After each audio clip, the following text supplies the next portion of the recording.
Hello, welcome to the first ever episode of Kate and Chris's Kitchen. Hi, I'm Kate. I teach at Mellon Middle School. And my name is Krissa, or Mrs. Sullivan, and I teach at Jefferson Middle School, FCS. So we thought it would be fun to come together and do a little Food Network type of cooking demonstration series for you at home. And so this is the first one of the series, and we hope that you bear with us as we learn to be cooking show hosts along this 9 weeks. Because we've never done this We've before. never done this before. Now our first It'll be obvious as we go.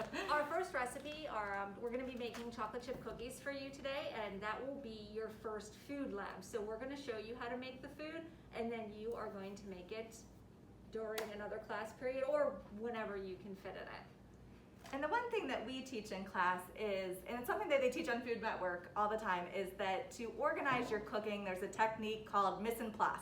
It's French for everything in its place.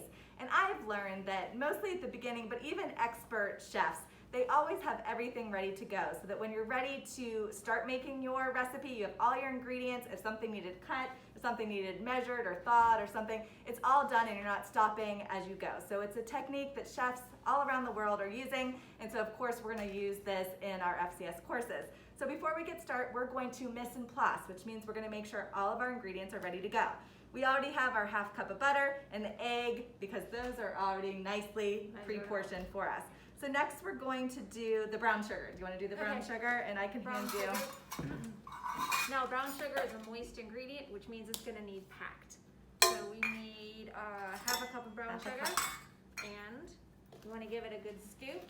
You want a heaping amount, and then you want to take your straight edge spatula and you want to pack it. Now remember, we talked hitting is not packing. You want to pack it firmly. You want to level it off. And then, is this our brown sugar? Why not? And then it's like making a sandcastle. Making a sandcastle. If you don't have a sandcastle, you have not packed firmly enough. It's like playing with your food. Something else I like to do when you're done with an ingredient, set it aside. Very nice. Okay, and the next is granulated sugar, which is a fancy name for white sugar. Just plain sugar. We had said, like, if you were going to put sugar in your coffee, this is the sugar that you would use. And here we need, my eyes are so bad, we need 1/4 cup. Sugar is a nice, easy ingredient to do. You can even put it right in the canister. If it gets clumpy, make sure you get those clumps out. And then we have our nice straight edge spatula to level it off, and we'll put it right in this little. Okay. And then again, like you said, put it away. These are part of our wet ingredients. Even though you wouldn't think of sugar as being a wet ingredient, it mixes very nicely with your butter and your egg.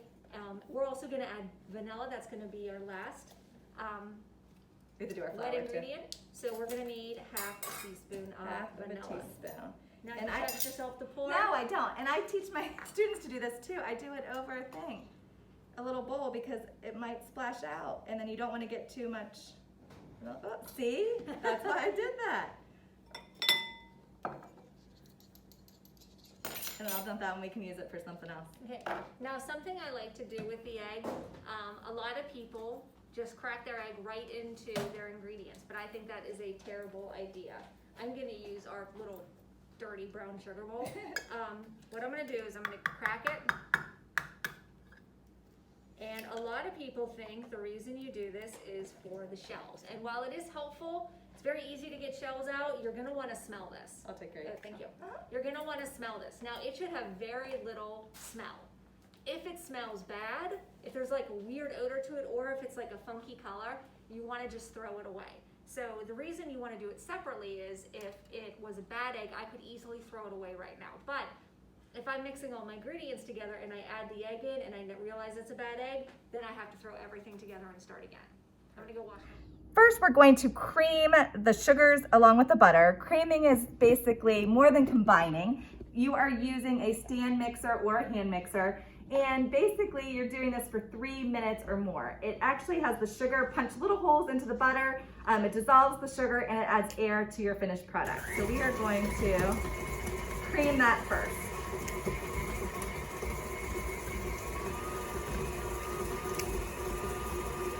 The butter's a little harder. That's why it's always important to make sure you have softened butter at the beginning, so it'll blend much more quickly. And you can soften it, put it outside, or not outside, but out of the refrigerator, for about 20 minutes. I've even seen people do it in the microwave, but you have to be so careful because it easily turns melted. Okay, Yeah. this is what cream butter and sugar would look like. Can you see it, sweetheart? I can bring it to you.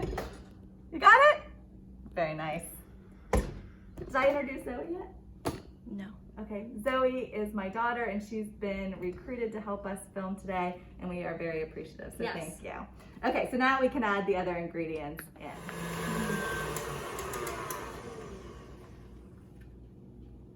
Now we have all of our wet ingredients ready to go. Now your batter should look like this. You know, it shouldn't, like, you don't have to worry if not everything's completely separated out, but that is why I always say mix twice. So I get my rubber spatula, I push down the stuff, the ingredients into the center of the bowl. Mostly these stand mixers if you're using this versus just a hand mixer at home, which is fine, either one works. Sometimes it gets stuck in the bottom and those things Yeah. aren't mixed up. And then I just mix again real quick. And now we are ready to add our dry ingredients. Okay. And are you going to whisk them together first? Sorry, I probably Definitely. messed you up here. No, not at all. So you add your baking soda and you add your salt. You want to go ahead and mix that up? You can use a I like whisk, to you whisk. can use a fork, but you want to mix it up because baking, like I said, baking soda and salt are, you add such small amounts. So they're very, they have a very strong taste. So if you were to bite into something that didn't get mixed around well, you would notice it. This is where usually half of it goes everywhere. Okay. I usually do it in two different. Is that okay if I do it that way? Now notice if you put all this in and then this is sort of what a lot of kids do and they turn on real high, it's like a little blizzard. Okay, I'm gonna put the rest in. Look, I got it all in the bowl for the most part. Okay. And then you definitely don't want to mix on high until, or like at a higher speed, see that? until all of your ingredients are pretty well combined, because otherwise it'll go poof, like she was saying. You have that rubber spatula ready? Let's just do that last part. And this is where I talk about my chicken butt, you'd ask me. Oh yeah. I know everyone loves to eat cookie dough, but as food safety experts, we have to advise you not to. When you think about where a chicken egg comes from, that's why I always say chicken butt, because it's a fun way to warn people or remind people not to eat raw cookie dough. I know you've probably eaten it your whole life, your family will say they've eaten your whole life, but if you've ever had salmonella food poisoning, you realize it might not be worth it. And so we have to make that disclaimer Yes. of not eating the dough. If you wanted to do it, you could do pasteurized eggs. There's lots of yummy edible edible cookie dough recipes out there.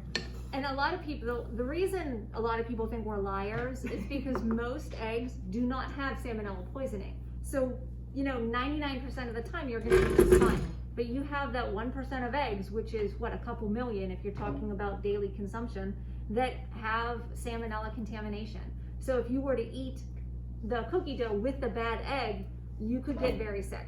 You're most likely not going to die, but nobody, if you've ever had food poisoning, we talked about this, it's not very good. It's not nice. Okay, I'm gonna put the chocolate chips in, and we are not gonna use the stand mixer at this point. We are going to fold these in. Do you wanna fold them in, or do you want me to fold them in? Go ahead, Okay. Tessa. So here we're gonna fold, and the reason you don't wanna just stir it is because we just worked really hard to get some air in there. And we also, these aren't very fragile, but if it was a fragile ingredient, you don't want to break them up either. So folding is where you cut down the middle of your mixture, and then you go up, down, and around from the bottom of the bowl up around. Can you see that? So down in the middle, up, down, and around. And you just do that until everything is evenly mixed. And again, as Kate said, some people like lots of chocolate chips, some people don't like a lot. I had one mom that would pick out the chocolate chips for their kid. And we're like, well, why wouldn't you just, like one kid didn't like the chocolate chips. Why And would so you they just would make half and half. some- So you could right? do that, half and half if you want to do that. That's a good mom for you. Okay, and there's our dough ready to go. And that's what it should look like. It shouldn't be soupy and it shouldn't be like a hard dough. Okay, so now we're ready to bake. You Yep. already preheated our oven to 375. Preheated. Our oven 375. And then we're gonna use parchment paper, which is different than wax paper. Did we already talk about that? No, we did not talk about Not that in yet. this That's a video. different recipe. Mhm. So parchment paper is different than wax paper. If you interchange the two, it will not work. Your wax paper, the wax melts and it burns. So you have to use parchment, and you have to make sure it's not too big. I found this problem is that the edges sometimes, if they're overhanging, they like burn. Oh Like, yeah, they'll start to absolutely. burn and then they set off our fire alarm at school, which is awkward. Okay, so here we go. That This was looks much better does than not mine. look better. I had ripped a piece off before, and Krista totally made We fun should of show me. it though. It was up, but you're right, mine's not much it's better. much better than, or hers is much better than mine, but it's It's still not good. Okay. Okay, so So- now we're going to portion out, and I like to use scoopers. They are a tool to help you portion control so that all your cookies are the same size. Or- And I always, oh sorry, go ahead. Oh, sorry. Or if you don't have a scooper, I like to use the 2-spoon method. In case you don't know what that is, you scoop with one, and then you push with the other. So it's not messy at all. It doesn't get you messy. But for those of you who don't have the very fancy scooper, which is, did you put it that close to the edge? I did it by accident. Chris and I have Thanks for different pointing it out. styles. No, I did not mean to do that. I I did didn't not. know. It's okay. I did not mean to do that. I was under the stress. Really making that far apart? I do. So the one thing I always ask the students is, why do we care if our cookies are the same size? And they Good always say, question. because then it's fair that someone doesn't get a big cookie and then someone doesn't get a small cookie. That is a very good point. But why you need your cookies, or really anything that you cook or bake, to be the same size is so they cook evenly. Right. If you have a little dinky cookie next to a I'm huge giant cookie. adding to it. Thank you. Welcome. Oh, I wasn't trying to hurt the Oh, I feeling think you of your were. cookie. It's okay. But it's like you have a little cookie next to a big cookie. That will burn, so we'll have to take the cookies out, and then this will be raw, that will be burnt, no cookies. Is and this that to your sort of stuff. satisfaction? Oh, it's totally fine. I Okay, just good. was using it as an example. Okay. And I do go back and I do push down a little bit, because sometimes if you don't, have you found that too, that the middle stays raw? They cook much more Mhm. evenly if you push them Mhm. down when you are finished. So yes, good tip. No, yours are perfect. They're beautiful. So, I just don't want to wash my hands again, so I'm gonna do this. But that's not. oh, see, I was just gonna use the Okay, back can you of do my that please spoon. for mine? Please. I can. And again, Even if you put a little water in your hand, it doesn't stick, but I don't want to wash my hands, so.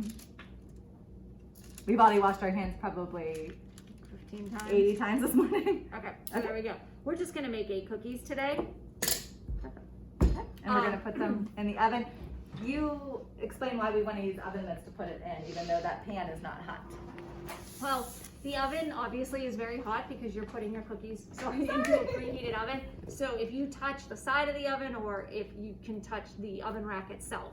And I don't know if you do this, but I always put cookies on the top rack, because the top is the last place for the cookie to bake. So the bottoms cook very quickly. So if you put it on the bottom of the oven, then the top heating element is farthest away. So you want to put these on the top rack of your oven. Okay.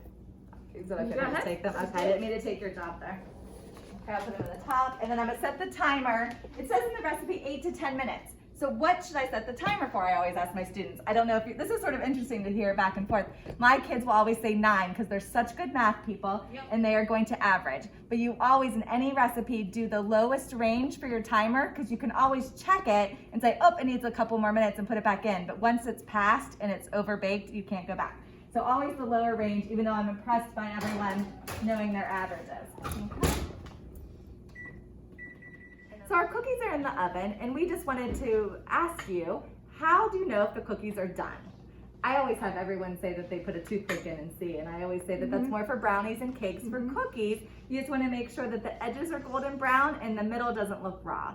So when they're done, they're not even close to being done. When we take them out, we'll show you golden brown and a little bit, it is not raw in the middle. So you just have to make sure that you get them all the way done. Right, and always make sure that you open up your oven. Remember, stand beside your oven, open it up, let the whoosh of hot air come out, and check them, because you can't see the color if you look through the glass panel. And don't forget your oven mitt.